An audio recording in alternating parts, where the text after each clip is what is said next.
నేను ఒక మనిషిని చాలా డిస్టర్బ్ చేశాను. ఆ మనిషి టైం మొత్తం వేస్ట్ చేశాను.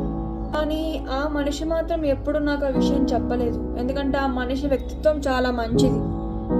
జెన్యూన్గా అందరికీ హెల్ప్ చేయాలి అని చెప్పే వ్యక్తిత్వం ఆ మనిషిది.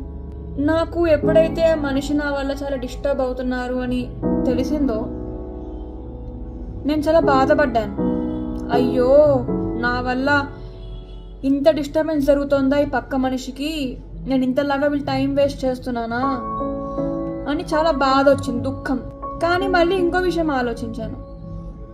నేను ఇలా దుఃఖిస్తూ ఉండాలని ఆ మనిషి ఎప్పుడు కోరుకోదు. ఆ మనిషి ఇంతకాలం ఆవిడ టైం అండ్ ఎనర్జీ ఇచ్చారు అంటే దాని అర్థం ఏంటి? ఏం నేర్పించాలనుకున్నారు మనకు ఆ మనిషి? మనం దాన్ని గ్రహించాలి. అరే, నేను ఆ మనిషిని ఇంతకాలం డిస్టర్బ్ చేశాను కదా, నేను మాత్రం ఇప్పుడు ఆ మనిషి నన్ను ఎలా చూడాలనుకుంటున్నారో నేను అలా అవుతా. ఇంతకాలం ఆ మనిషి నాకు ఇచ్చిన వాల్యుబుల్ సలహాలు నేను నిలబెట్టుకుంటా, ఇంకా టైం వేస్ట్ చేయకుండా అని చెప్పి భావన కలగాలి అని నాకు అర్థమైంది.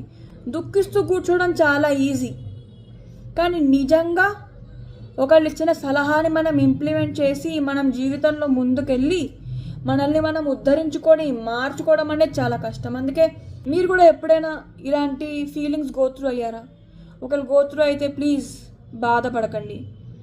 మిమ్మల్ని మీరు ఇంప్రూవ్ చేసుకొని మీరు గెలిచిన రోజే అందరూ సంతోషిస్తారు.